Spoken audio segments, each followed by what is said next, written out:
Good evening. It's Saturday, 20th December. Welcome to the Read and Lead Masterclass. We are reading from the book The Courage to be Disliked by Fumitake Koga and Ichiro Kishimi. Gurdeep, would you like to update us where we are? Maybe the Yes, reflection which we have, the reflection has a little summary of where we were last time. yeah. Would you like to read that?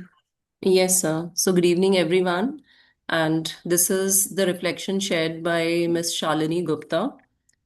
Uh, the philosopher draws an analogy between human freedom and tumbling stone. A stone rolling downhill remains powerless until it is shaped into a small round ball. Similarly, in our pursuit of recognition and approval from others, we gradually lose our true selves, shrinking into a diminished version of who we are. So, I especially resonated with the idea that when we refuse to fall into the vicious cycle of validation seeking, we are often disliked simply because we no longer play to others' expectations. Yet, this discomfort is acceptable if it allows us to remain authentic. It grants us the freedom to hold our ground, to neither change ourselves nor attempt to change others. If people evolve, it should be on their own accord, perhaps influenced by our behavior, but never driven by a need for approval. I think she has beautifully summarized the whole chapter that we read last week. That is what actually freedom is. And the separation of task that mentioned, that we should know what is our task and we should not take responsibility of others' task and we should let go of the outcomes. And the beautiful phrase that he used in his book was that we can lead a horse to water, but we can never force the horse to drink. There's the analogy of the rolling stone. Any comment on that? So, like Rolling Stone is like Shalini ma'am has mentioned, it is powerless.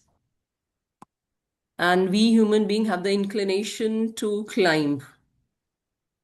So if we have inclination to climb, then like we are not seeking approval.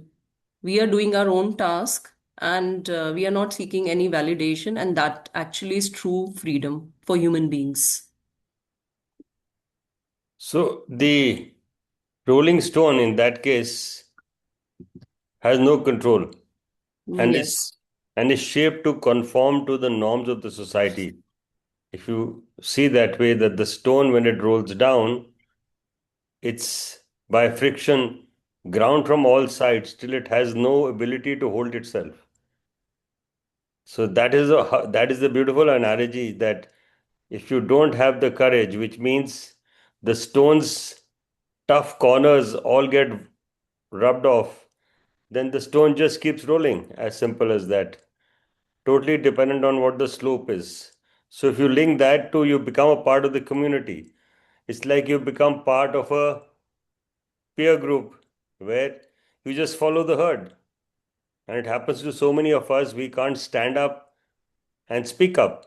And that's why we are told stand up and speak up. So if you can't stand up and speak up, you always be a rolling stone. And a rolling stone analogy is interesting in a way that if you see, like the river, a rolling stone can never even hold in the river, it will always keep flowing away. So that's what happens to us humans. We get carried away by what the society and the community has, and we have no say left, which means we lose our freedom. Any Yes. thought from anyone? Anyone wants to speak?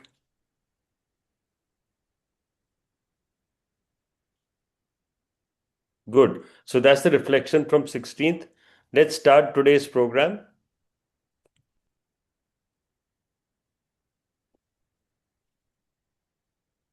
Is it visible? The book is Yeah, visible? Hmm. yeah. Can you make it full screen? You would like to try that? In the Kindle, you have those four crosses on the right, those four arrows on the right hand on top near the three dots. Yeah, try and do this. Yeah, now you'll get all the extra things removed. You are not the center of the world. Let's go over things in order. First of all, each of us is a member of a community, and that is where we belong. Feeling that one has one's own place of refuge within the community. Feeling that's okay to be here and having a sense of belonging. These are basic human desires, whether it is one's studies, work, or friendships, or one's love or marriage. All these things are connected to one's search for places and relationships in which one can feel it's okay to be here. Wouldn't you agree? Yes, I do. That's it exactly. And the protagonist in one's life is the I. There is nothing wrong with the train of thoughts up to this point, but the I does not rule the center of the world. While the I is life's protagonist, it is never more than a member of the community and a part of the whole. A part of the whole. People who have concern only for themselves think that they are at the center of the world. To such people, others are merely people who will do something for me. They half genuinely believe that everyone else exists to serve them and should give precedence to their feelings. Just like a prince or princess. Yes, exactly. They make a leap from being one's protagonist to becoming the world's protagonist. For this reason, whenever they come into contact with another person, all they can think is, what will this person give me? However, and this is something that does not hold true for princes and princess. This expectation is not going to be satisfied on every occasion because other people are not living to satisfy your expectations. Indeed. Then, when these expectations are not satisfied, they become deeply disillusioned and feel as if they have been horribly insulted, and they become resentful and think that person didn't do anything for me. That person let me down. That person isn't my comrade anymore. He is my enemy. People who hold the belief that they are the center of the world always end up losing their comrades before long. That's strange. Didn't you say that we are living in a subjective world? As long as the world is a subjective space, I'm the only one who can be at its center. I won't let anyone else be there. I think that when you speak to the world, what you have in mind is something like a map of the world. A map of the world? What are you talking about? For example, on the map of the world used in France, the Americas are located on the left side and Asia on the right. Europe and France are depicted at the center of the map, of course. The map of the world used in China, on the other hand, shows America on the right side and Europe on the left. French people see the Chinese map of the world will most likely experience a difficult to describe sense of incongruity, as if they have been driven unjustly to the fringes or cut out of the world arbitrarily. Yes, I see your point. But what happens when a globe is used to represent the world? Because when a globe, you can look at the world with France at the center, or China or Brazil for that matter. Every place is central, and no place is at the same time. The globe may be dotted with an infinite number of centers in accordance with the viewer's location and the angle of the view. That is the nature of a globe. Hmm, that's true.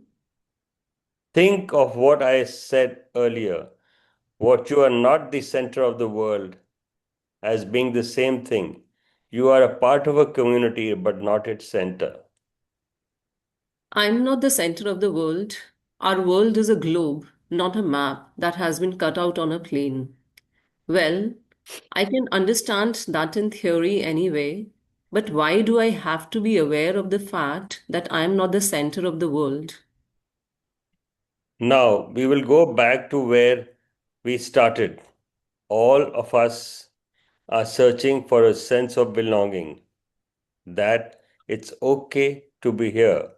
In Adlerian psychology, however, a sense of belonging is something that one can attain only by making an active commitment to the community of one's own accord and not simply by being there. By making an active commitment, what does one do exactly? One faces one's life's tasks. In other words, one takes steps forward at one's own without avoiding the tasks of the interpersonal relationship of work, friendship, and love. If you are the center of the world, you will have no thoughts whatever regarding commitment to the community because everyone else is someone who will do something for me, and there is no need for you to do things yourself. But you're not the center of the world, and neither am I. One has to stand on one's own 2 feet and take one's own step forward with the task of interpersonal relationships. One needs to think not what one will this person give me, but rather what can I give to this person. That is commitment to the community. It is because one gives something that one can find one's own refuge. That's right. A sense of belonging is something that one acquires through one's own efforts. It is not something one is endowed with birth. Community feeling is the much debated key concept of Adlerian psychology. It was certainly a concept that the young man found difficult to accept at first, and naturally it upset him to be told he was self centered. But what he found harder to accept than anything else was the incredible extent of that community, which included the universe and the inanimate objects. What were Adler and his philosophers talking about anyway? What a bewildered expression! The young man slowly opened his mouth to speak. Listen, Listen, yeah, listen yeah. to the voice of a larger community. I must admit, you are starting to lose me. Let me try to straighten things out a bit. First, at the gateway of interpersonal relations, we have got the separation of tasks, and as the goal, there is community feeling. And you are saying that community feeling is having a sense of others as comrades and an awareness of having one's own refuge within the community. Up to this point, it is something I can understand and accept.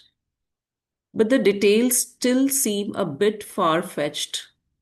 For one thing, what do you mean by expanding this thing you can call community to include the entire universe? And then, even the past and the future, and everything from living things to inanimate objects.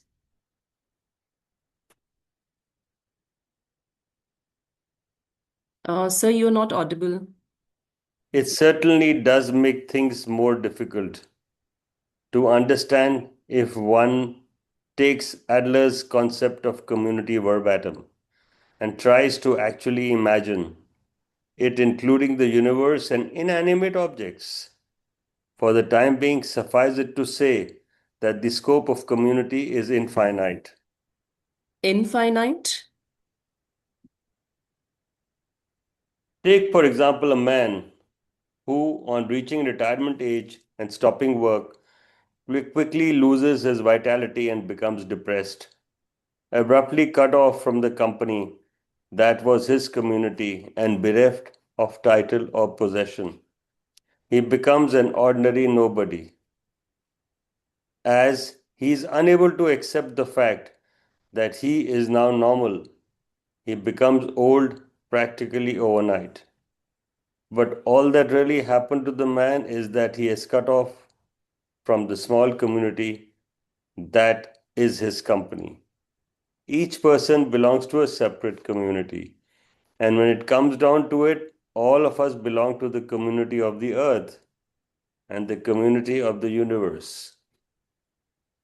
That's pure sophistry. To suddenly come out with, you belong to the universe, as if that could give someone a sense of belonging. It's true, there's no way one can just imagine the entire universe all of a sudden. Even so, I would like you to gain the awareness that you belong to a separate, larger community that is beyond the one you see in your immediate vicinity. For example, the country or local society in which you live, and that you are contributing in some way within that community. Then, what about in a situation like this? Say there is a guy who is unmarried, has lost his job and his friends, and who avoids the company of other people and just lives off the money his parents left him. So, he's basically running away from all the task of work and task of friendships and task of love. Would you say that even a guy like that belongs to some sort of community? Of course, say he goes out to buy a loaf of bread. He pays for it with a coin. That coin does not simply go back to the bakers of the bread. It goes to the producers of flour and butter, to the people who deliver those ingredients, to the purveyors of the gasoline used by the delivery vehicle, to people in the oil producing countries where the fuel comes from, and so on. So it is all connected. People are never truly alone or separate from community and cannot be free. So, you are saying I should fantasize more when I buy bread. It is not fantasy, it is a fact. The community Adler speaks of goes beyond things we can see, like our households and society, to include those connections that we cannot see. Excuse me for saying so, but you are escaping into abstract theory. The issue we should be addressing here is the sense of belonging. That it is okay to be here. And then, with regard to the meaning of this sense of belonging, it is a community we can see that is stronger. You will agree with that, won't you? For example, if we compare the company community with the earth community, the sense of belonging of someone who says, I am a member of this company would be stronger. To borrow your terminology, the distance and depth of the interpersonal relations are completely different. It's only natural that when we search for a sense of belonging, we will be attracted to the smaller community. That is a perceptive observation. So let's start thinking about why we should be aware of multiple and larger communities. As I stated earlier, all of us belong to multiple communities. We belong to our households, our schools, our workplaces, and the local societies, and the countries in which we live. This far you agree with yes. Yes, I do. Well, suppose that you as a student regarded the community that is school as absolute. In other words, school is everything to you. Your I exists because of school, and no other I is possible without it. But naturally, there will be occasions within the community when you run into adversity. It could be getting bullied, or not being able to make friends, or keeping up with your schoolwork, or not adapting to the system of the school in the first place. That is to say, it's possible that with regard to the community, that in your school you won't have that it's okay to be here sense of belonging. Yes, absolutely. That's quite possible. When that happens, you are thinking of school as being everything to you. You will end up without a sense of belonging to anything. And then you will escape within a smaller community, such as your home. You will shut yourself in and maybe even turn to violence against members of your own family. And by doing such things, you will be attempting to gain a sense of belonging somehow. What I would like you to focus on here, though, is that there is a more separate community, and moreover, that there is a larger community. What does that mean? That there is a larger community world that extends far beyond the confines of the school, and every one of us is a member of that. If there is no place of refuge in your school, you should find a different refuge outside the walls of the school. You can change schools, and it's fine to withdraw from school too. A community that you can break relations with by simply submitting a withdrawal notice is one that you can have only so much connection to in any case. Once you know how big the world is, you will see that all the hardship you went through in school was a storm in a teacup. The moment you leave the teacup, that raging storm will be gone, and a gentle breeze will greet you in its place. So, are you saying that as long as you keep yourself shut up inside the teacup, you will never stand a chance outside it?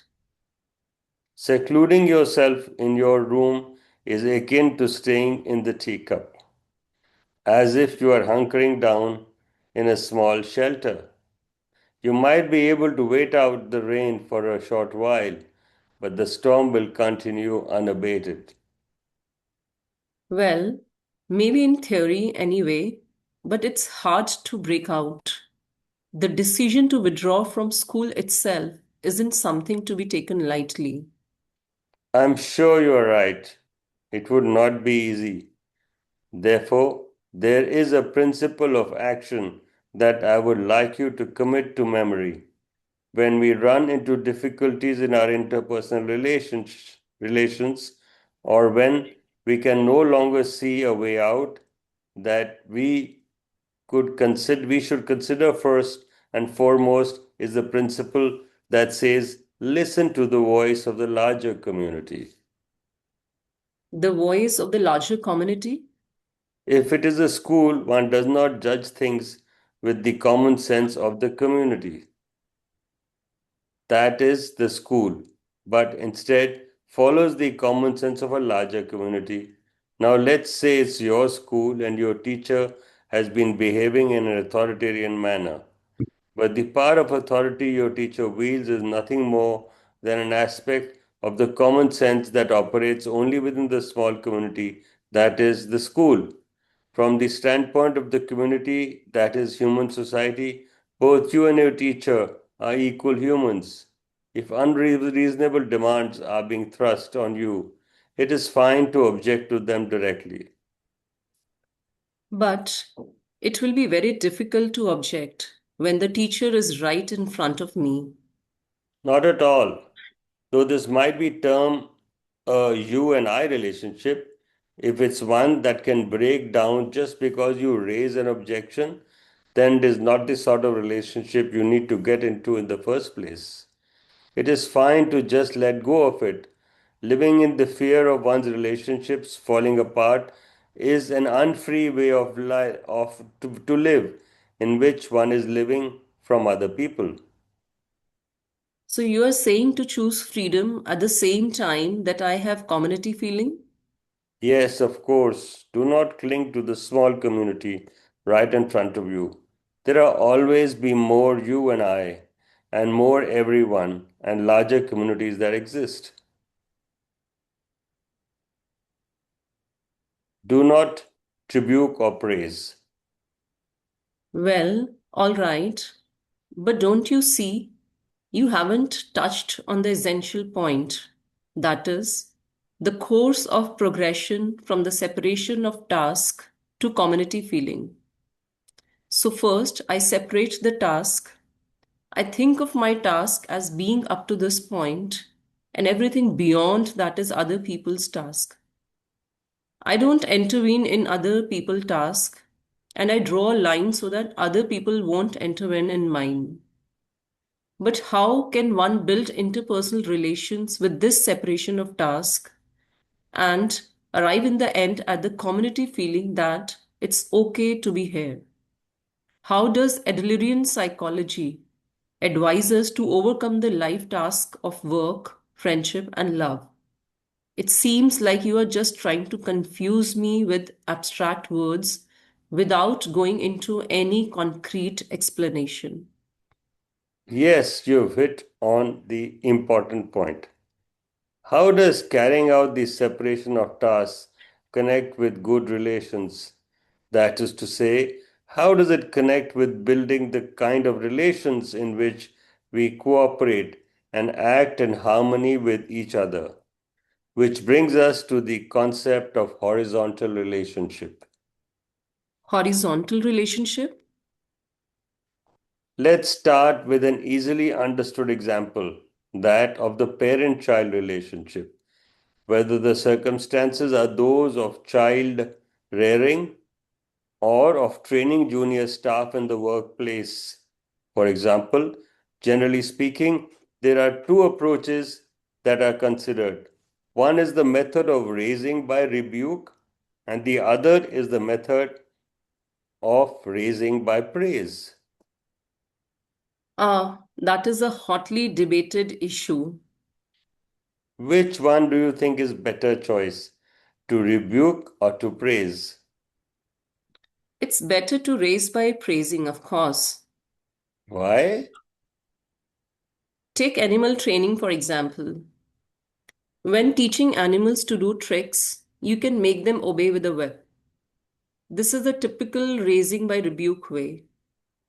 On the other hand, it's also possible to get animals to learn tricks by holding up rewards of food or saying kind words. This is raising by praise. Both ways can lead to same results. They learn new tricks. But the motivation for moving toward the objective is completely different. If the animal is doing it because it will be rebuked or doing it because it wants to be praised. In the latter instance, it will come with a feeling of joy. Rebuke only makes the animal wither, but raising with praise naturally allows it to grow strong and healthy. This seems like an obvious conclusion. Animal training is an interesting example. Now let's look at this from the standpoint of Adlerian psychology. In Adlerian psychology, we take the stance that in child rearing and in all other forms of communication with other people, one must not praise. One must not praise. Physical punishment is out of the question, of course, and rebuking is not accepted either. One must not praise and one must not rebuke. That is the standpoint of Adlerian psychology. But how is that even possible?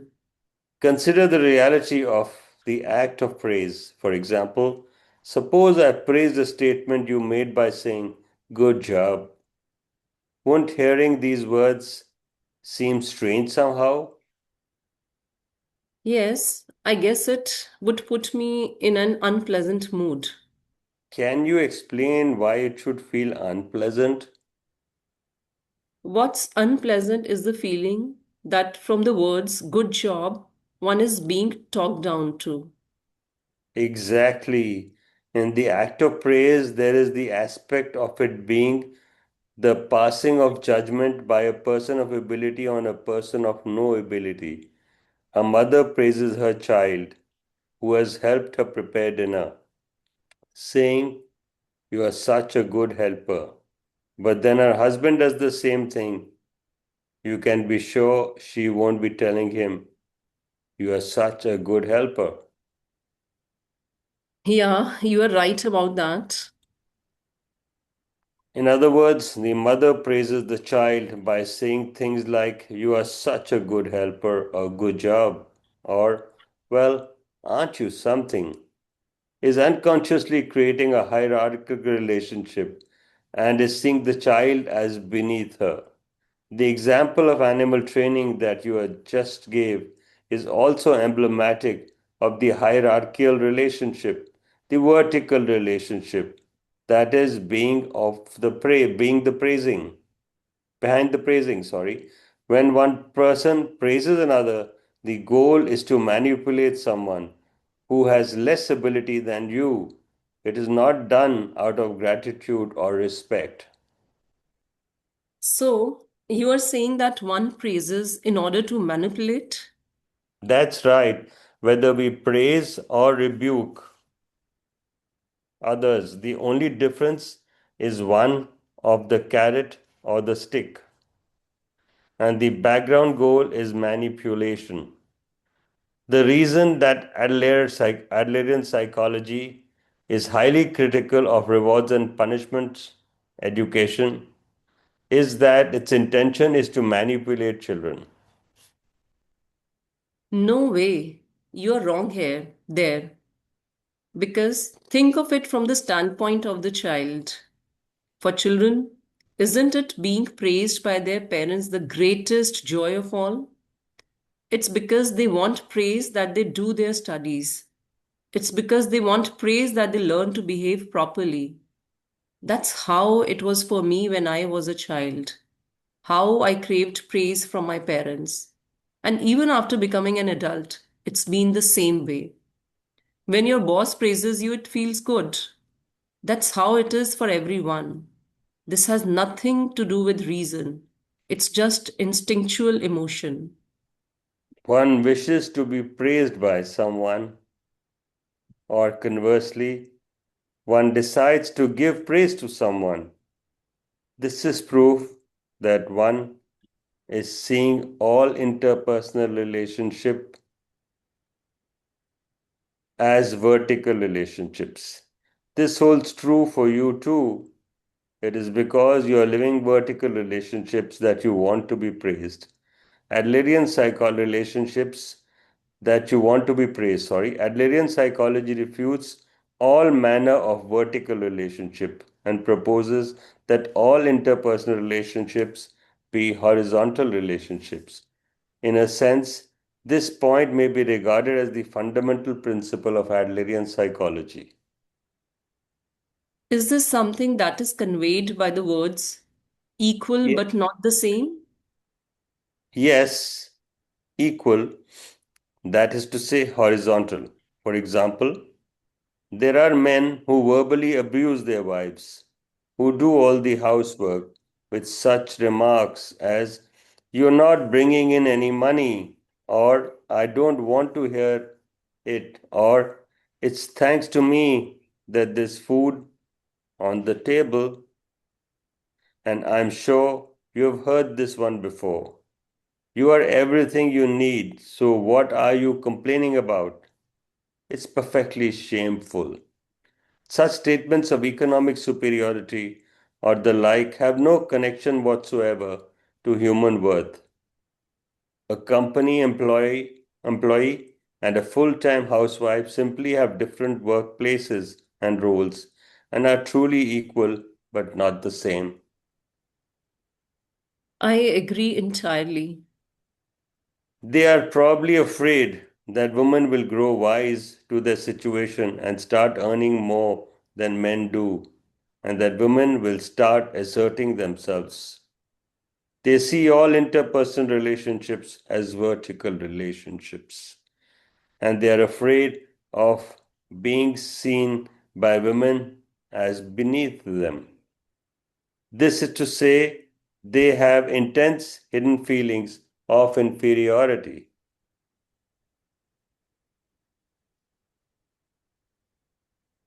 So, in a sense, they are getting into a superiority complex in which they are trying to make a show of their abilities.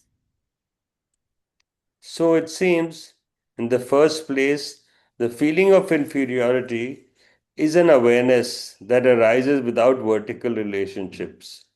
If one can build horizontal relationships that are equal but not the same for all, there will no longer be any room for inferiority complexes to emerge.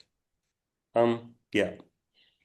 Maybe I do have an awareness of manipulation somewhere in my psyche when I go about praising other people, laying on the flattery to get in good favor with my boss.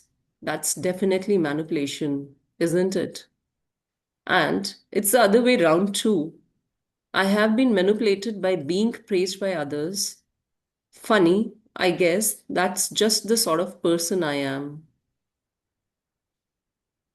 Yes, in the sense that you have not been able to break out of vertical relationships. It would seem so. This is getting interesting. Please go on.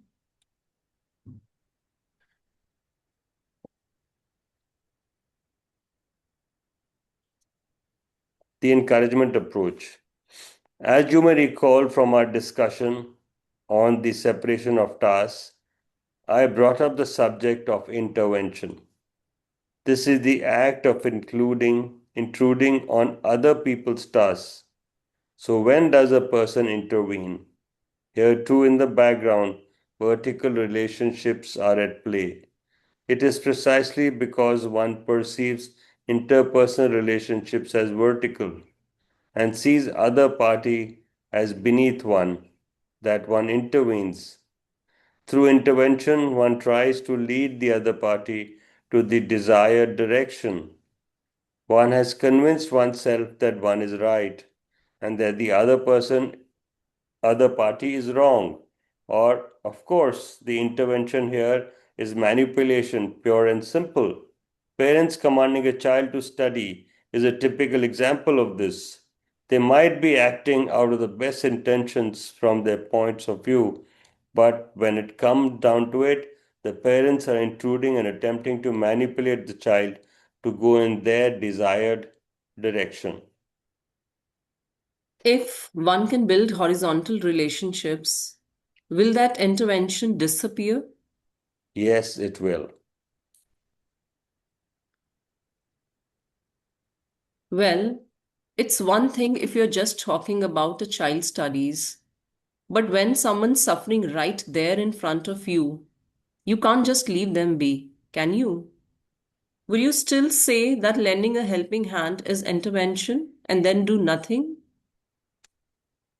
One must not let it go unnoticed. It is necessary to offer assistance that does not turn into intervention.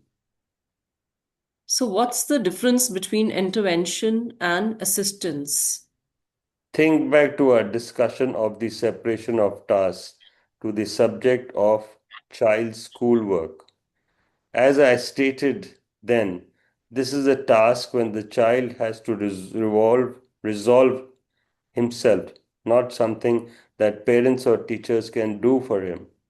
So, intervention is the kind of intruding on their people's tasks and directing them by saying things like, you have to study or get into that university.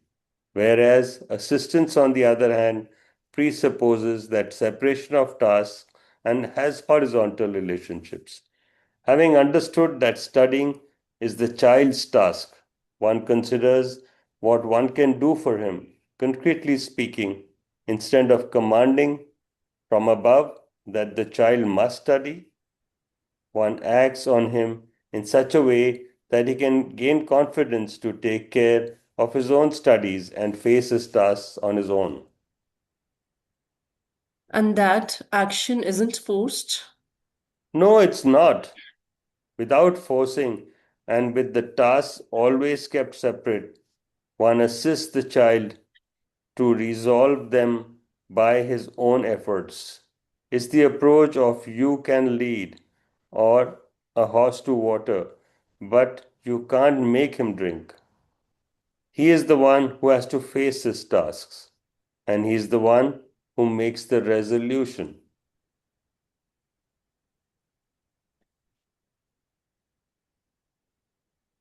Just a second.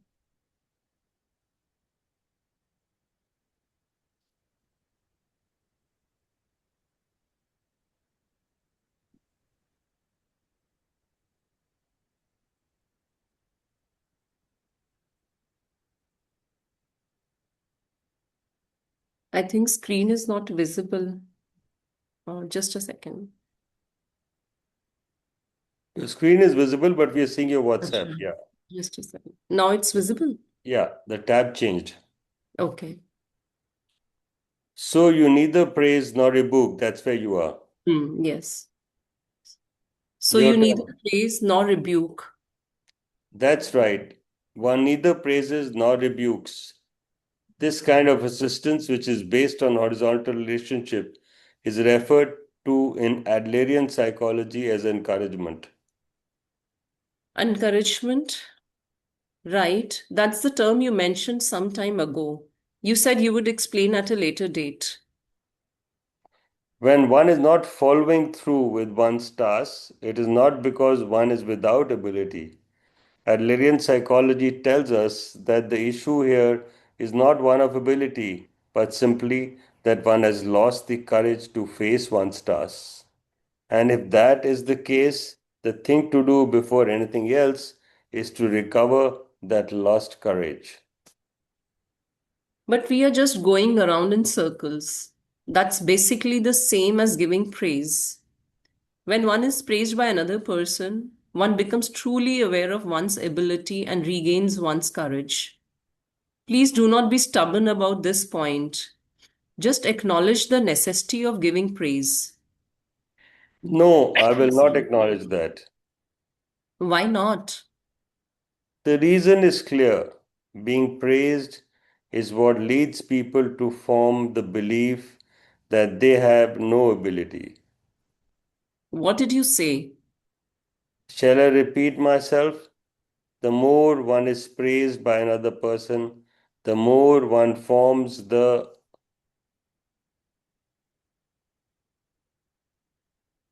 belief that one has no ability. But do your best to remember this. Do such foolish people even exist? It's got to be the other way round. It is as a result of being praised that one becomes truly aware of one's ability. Isn't it that obvious? You are wrong. If you do derive joy from being praised, it is the same thing as being dependent on vertical relationships and acknowledged that you have no ability. Because giving praise is a judgment that is passed by a person of ability onto a person without ability. I just cannot agree with that.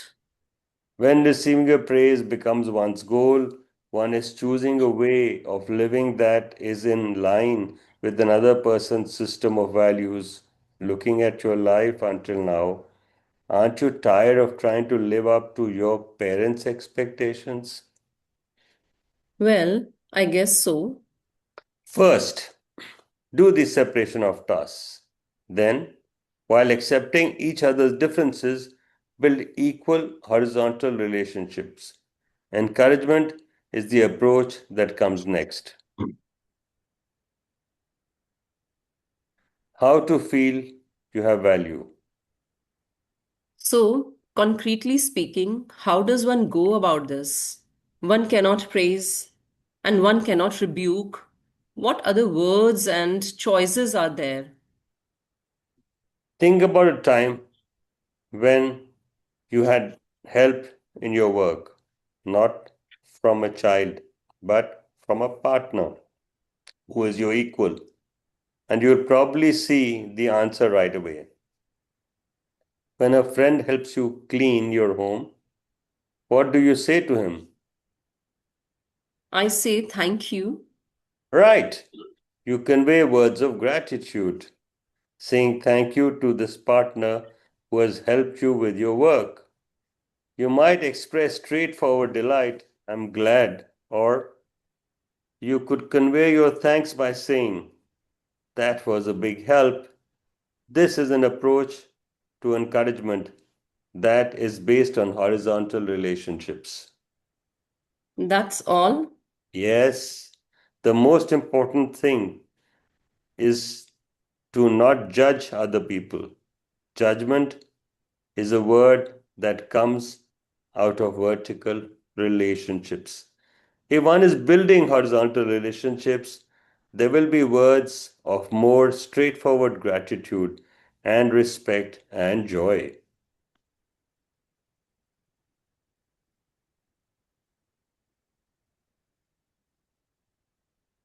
Your point that judgment is created by vertical relationships certainly seems to be true.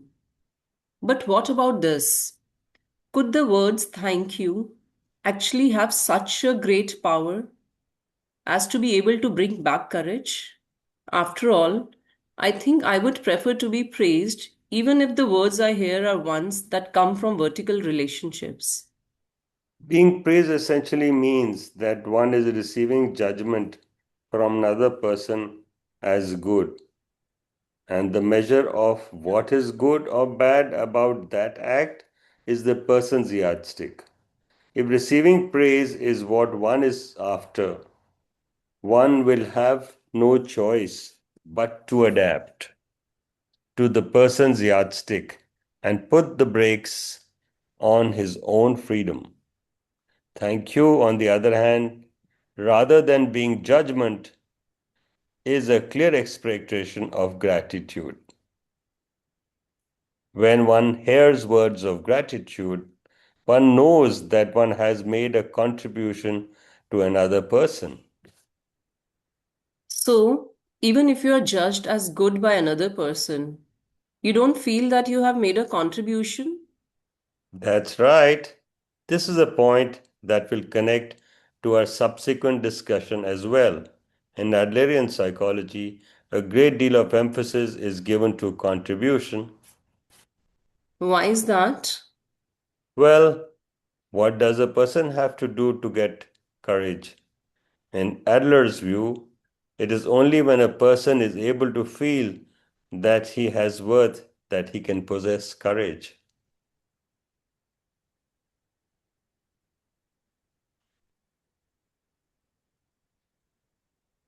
When a person is able to feel that he has worth.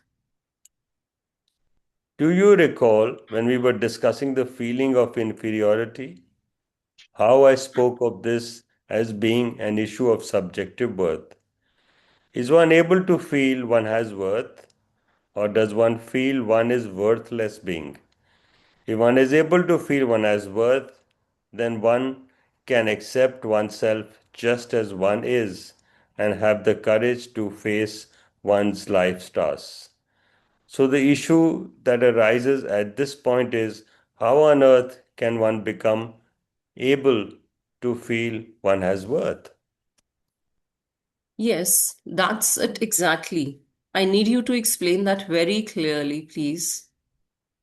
It's quite simple. It is when one is able to feel I am beneficial to the community that one can have a true sense of one's worth. This is the answer that would be offered in Adlerian psychology. That I am beneficial to the community. That one can act on the community, that is to say, on other people, and that one can feel I am of use to someone instead of feeling judged by another person as good. Being able to feel by way of one's own subjective viewpoint that I can make contributions to other people. It is at that point that at last we can have a true sense of our own worth. Everything we have been discussing about community feeling and encouragement connects here. Hmm, I don't know. It's starting to get a bit confusing.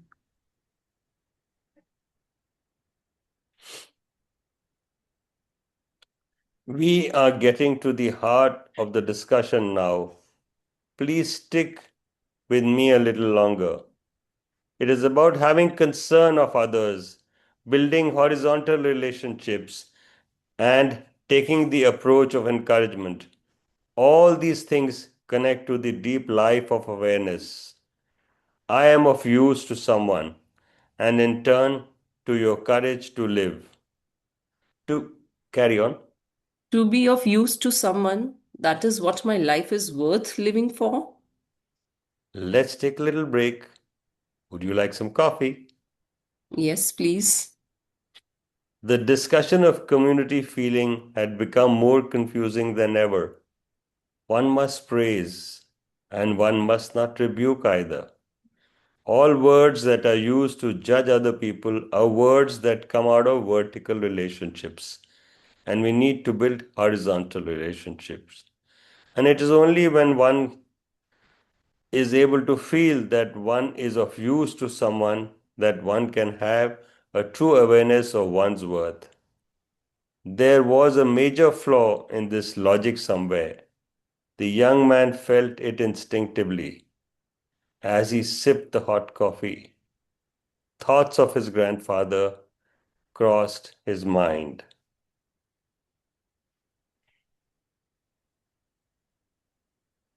So, You want to put a bookmark? I think so. We should put a bookmark Yeah. here. Yeah. Right top. Bookmark is right on top. Right corner, yeah. The label, no, you clicked the wrong one. There's a label, This one, ribbon. yeah. Yeah, this ribbon is the bookmark. Um, So when you turn a ribbon on the edge of the book, this is how it turns. I'll If you're share the using, if you yeah, screenshot. if you use a ribbon for a bookmark, it'll turn like this and show from the outside, the edge of the ribbon. So that's the edge of the ribbon you see, the blue ribbon. Take a screenshot. Yeah, I have taken the screenshot. I'll share in the group. Please pick up this takeaways from the meeting, copy paste it, and share in the group.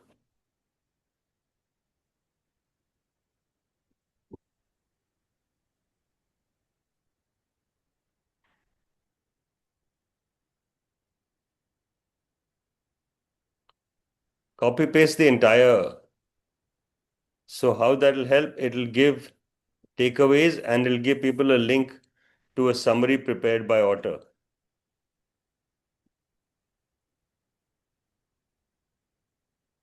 Have you managed it? Yeah, I think network is slow, so WhatsApp is opening. I'll share in the group. Yeah, I've done it. So go to edit, do a copy, go to WhatsApp and reach masterclass. When you go there, do a command V, and that's it. Pop into your WhatsApp.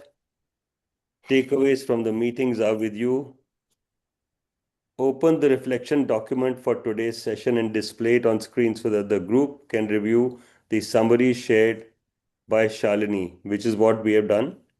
Share the book screen with the group so that the text is visible to all participants, which we did. Make the Kindle book view screen, which we did. And when you finally read more, here is the full summary. So I've shared the bookmark also in the Yeah, group. we've got the bookmark. So when you click the summary, what happens? Can you click the summary in WhatsApp and see?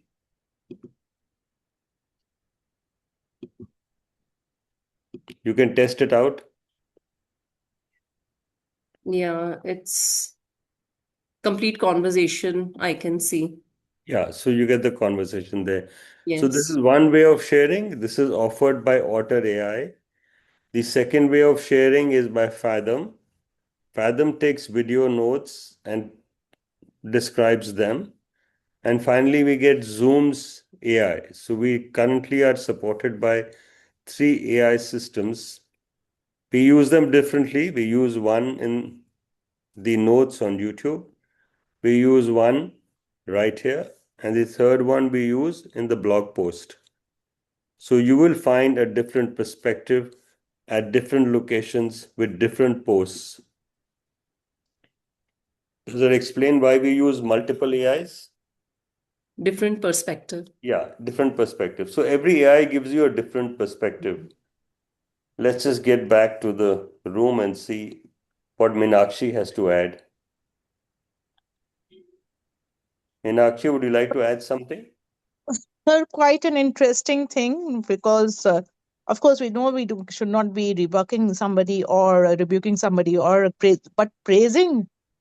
Okay, as of now, we tend to praise people a lot, especially the younger ones. Yeah, And though we do say thank you at times because we have learned that over a period of time, but we are not using it as much as we need to and stop praising in a way. Okay, we treat them as an equal. Okay, so, but it's a little artificial as of now.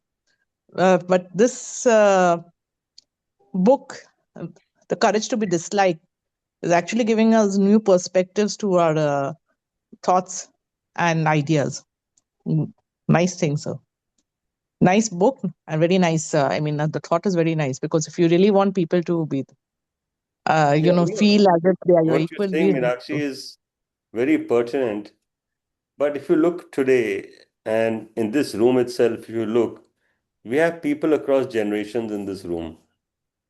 yeah, And when we look, you so often you see how the generation in the 20s, which is with us, they don't want to be praised, but they don't even want to be validated on that point of view. They just want to be no, heard. They just want to be yeah, heard. that is it. They That's just it. want to be heard. Yeah. And if you hear them, it's far more powerful than praise. Yes. And that's the source of our inspiration at My Good School. And that's the spirit in the internship program. So I link this with your internship program. Very rarely will you find us giving a praise, but we will be giving challenging opportunities. Now, when you give a challenging opportunity to a person, that's technically a praise because you know the person will get a chance to establish herself or himself without talking about it. And the inner fulfillment that person gets by taking those steps, that is where learning happens. And it's very akin to productive failure.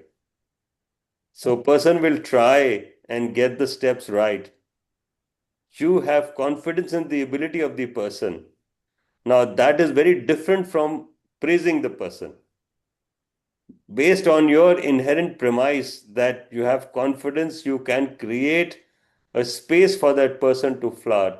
That is the beauty of Adlerian psychology. Am I right in putting this way, Gurdeep?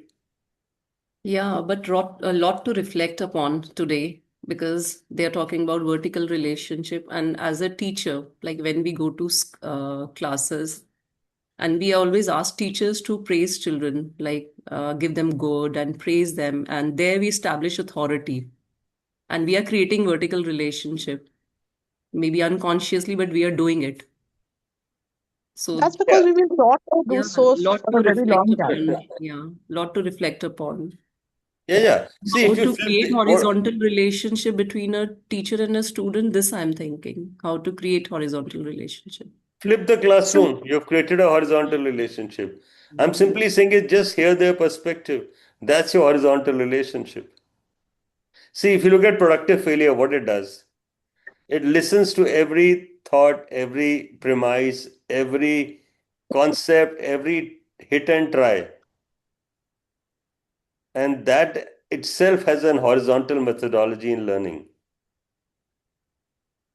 And Think of that's it why, that like way. some of the companies, they follow this holacracy system where there is no hierarchy and everyone is equal. I think that is horizontal relationship only. Okay. Here's Kunal. Kunal, in our little enterprise, do you ever feel that there is a vertical relationship? No, I don't feel so. Why do you say that with such confidence? Yeah, well, I have seen it throughout because there is surely there is respect and responsibilities to each other, but we are always open to share ideas and kind of just, I mean, the founder of, I mean, the founder is always available. We can just call him and say that we need this or that, or we this is the problem, so he's available. So there is no authority like I have to go to someone and then reach out to that person, and everyone is always open to new ideas, discussions, and I think the best, I think horizontally, if I see, if I take it as my point as student and a teacher, surely I had been at the age, uh, people don't take you seriously. So I think this is the best way how we see it. Everyone listens to me also. I also listens to them. So I think this is the best example how I can say that we are very much horizontal and as an organization structure. Absolutely. So, Gurdeep, when you talk about structure, you normally have an organogram which comes in mind. And often when we draw an organogram, we only can draw vertical lines. We forget that there's something known as horizontal lines also. And so often the horizontal lines are far more powerful than the vertical lines. Vertical lines can have some hesitation, can have some reservation, but the horizontal lines, when you're all equal. See, he said two important things. One, he said about relationships, and second, he talked about accessibility. So, if you look at this book itself, between the philosopher and the youth, there may be a large distance in terms of life's experience. But on the other hand, the philosopher is listening to the youth as intently as the youth is listening to the philosopher. So, this listening intently, it's you being here for these few minutes and actually just being here, that's itself is vertical relationship. That's the biggest example of vertical relationship when we are together for the moment, of the moment, by the moment. Yeah, totally agree. We only have Harshita left. Harshita, you want to add something before we close? She's not there. Okay, Manisha, you want to add something? I want to wish everyone a Merry Christmas because next week the Christmas will go. And That's with true. all these discussions, it has become a little heavy for me. So I was just wondering when to get a chance to wish everyone No, Christmas. no, And excellent. And that's the before New beauty Year's, of I'll wish again. that's the beauty that we all can say what we want. There's no course curriculum. So not having a course curriculum or a course correction itself is a horizontal relationship. Very true.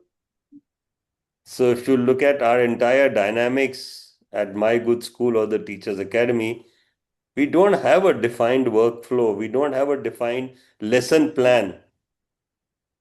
So imagine going to every class without a lesson plan. Okay, we go play by the ear.